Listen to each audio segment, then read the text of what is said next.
요 김치가 너무 맛있다고 또 많이 먹으면 안 될 것 같아요. 적정량이란 게 또 있겠죠, 교수님? 네, 맞습니다. 우리가 이제 아무래도 배추에는 섬유질도 굉장히 많고 칼로리도 낮고 또 비타민이나 무기질이 굉장히 많아서 너무나 좋습니다. 실제로 미국 질병관리예방센터에서는 이렇게 건강에 좋은 영양채소 41개 중 배추가 2위를 차지할 정도로 굉장히 몸에 좋다고는 했지만 우리가 또 이런 젓갈이나 소금 때문에 나트륨 함량이 굉장히 많아서 너무 많이 먹게 되면은 또 건강에 또 무조건 이롭다라고 할 수는 없습니다. 그래서 우리가 꼭 말씀드리기는 식약처에서는 하루 1회 40에서 60g 정도를 넘지 않도록 하세요라고 하는데요. 보통 계란 하나 정도 분량에 해당하니까 그 정도 이상은 한번 먹을 때 넘지 않도록 하는 게 좋을 것 같습니다. 예, 뭐 김치를 먹고 왔더니 고춧가루가 입에 끼었을까 봐 좀 조심스럽긴 합니다만 굉장히 맛있게 먹었거든요. 근데 우리 집에서 먹는 김치하고는 확실히 맛이 달라서 이게 재료가 다른 건가 아니면 보관이 다른 건가 좀 궁금한데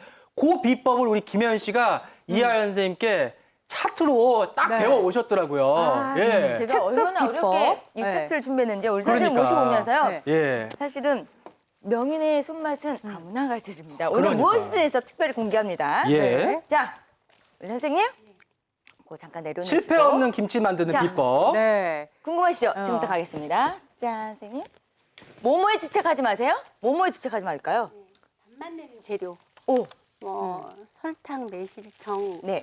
여러 요구르트, 무슨 효소, 즙 이런 네네. 거. 그 김치에 안 들어가도요. 네네. 익어가면서 자체 내에서 맛난 맛들이 다 우러나와서 그 침출수가 다 나오거든요. 그러니까 아까 말씀하셨잖아요. 네. 뭐 탄산음료 이런 거 넣지 마시라고. 네, 시간이 만들어줘요, 맛을. 네네네. 네, 시간하고 알겠습니다. 온도하고. 네. 자, 두 번째 가겠습니다. 네. 실패 없는 김장김치 담그는 비법. 음. 두 번째는요. 간수가 잘 뺀 모와 각종 뭐뭐를 활용하세요. 자, 어떤 재료를 잘 활용하면 좋을까요? 네. 절이되는 천일염 천일염. 나왔고요.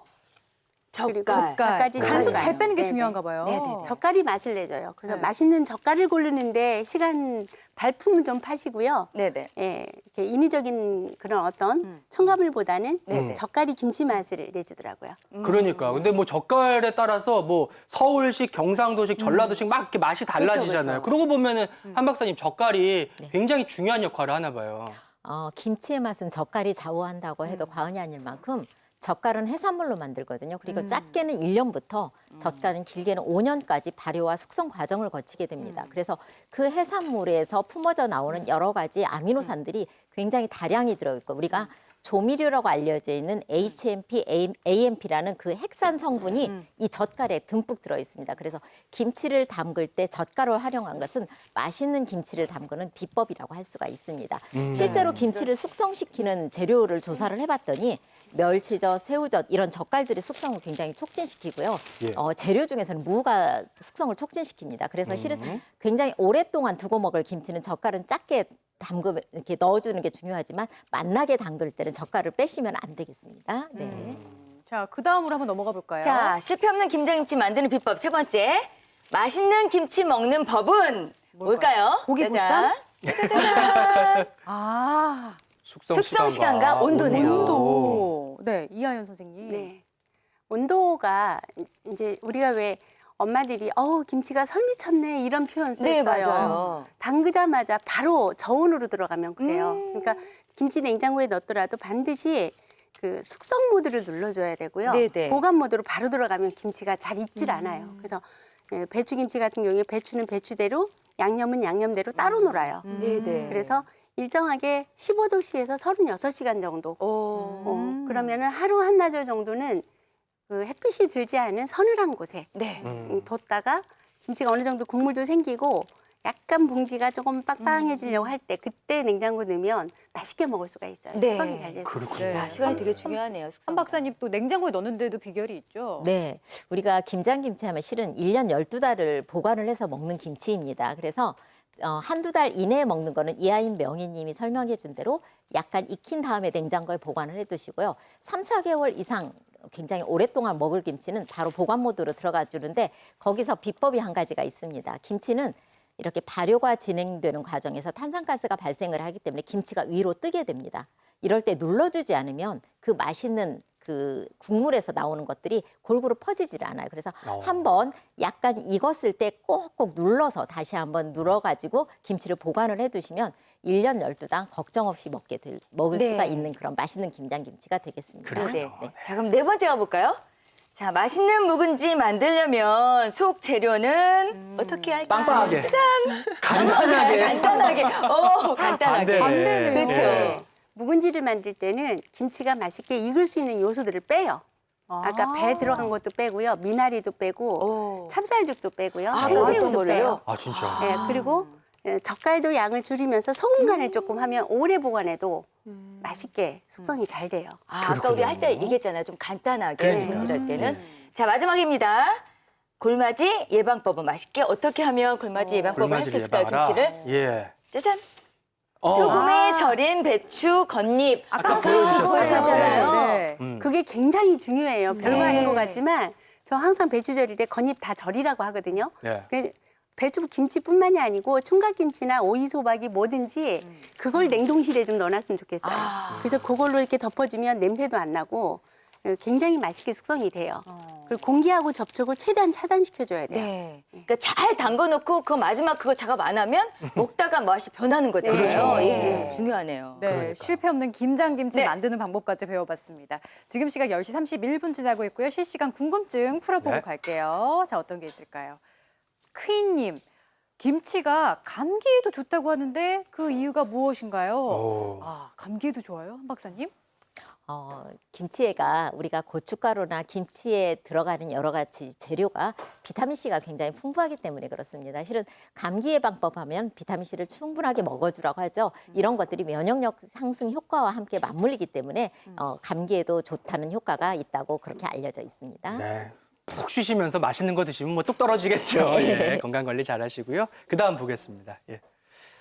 예, 영어로 쓰셨습니다. Q로 시작하는 닉네임. 김치를 씻어 먹어도 영양 그대로일까요? 라는 질문 주셨어요. 예, 요거 한 박사님 답변 주실까요? 네. 실은 김치를 우리가 짜지 않게 먹는다고 해서 김치를 씻어 먹습니다. 그런데 그거는 저는 별로 권장을 하고 싶지 않습니다. 왜냐하면 김치에 들어있는 여러 가지 성분들은 같이 김치하고 같이 먹었을 텐데 씻더라도 배추 자체는 소금에 절인 것이기 때문에 짭짤합니다.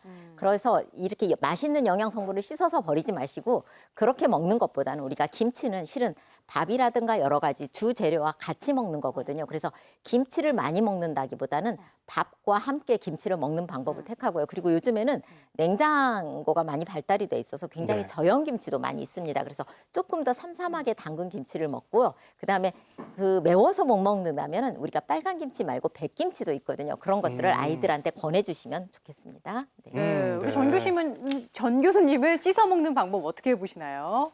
근데 뭐 아이들 같은 경우에는 씻어 먹는 것도 네. 괜찮고요. 또 뭐 만성 질환 같은 경우, 특별히 당뇨나 또 뭐 신장 질환이 있는 분 같은 경우에는 씻어 먹는 것도 영양학적으로 아주 나쁘지 않다라고 저는 보고 있습니다. 실제적으로 하루 40에서 60, 그러니까 1회 권장량을 그 정도로 이제 보고 있기 때문에 많이 먹게 되면 아무래도 영양적으로는 좋지는 않고 우리가 이제 보통 우리나라 사람들이 이제 나트륨 섭취량을 봤을 때 보면은 가장 많이 기여하는 것이 국이나 찌개도 있지만 젓갈이나 김치가 차지하는 분들이 굉장히 많기 때문에 김치를 많이 먹는 것은 분명히 우리나라 사람들이 나트륨 섭취를 많이 먹게 하는 거에 큰 영향을 미치기 때문에 저는 이제 나트륨 섭취를 많이 먹는 분들이라면 김치를 씻어 먹는 것도 의미가 있다라고 보고는 있고요. 네. 또 그 외에도 다른 여러 가지들을 많이 섭취할 수 있고 섬유소를 많이 섭취할 수 있기 때문에 그런 분들이라면 씻어 먹는 것이 굳이 나쁘다고 볼 수는 없습니다. 네, 계속해서 여기서- 궁금증들 보내주시고요.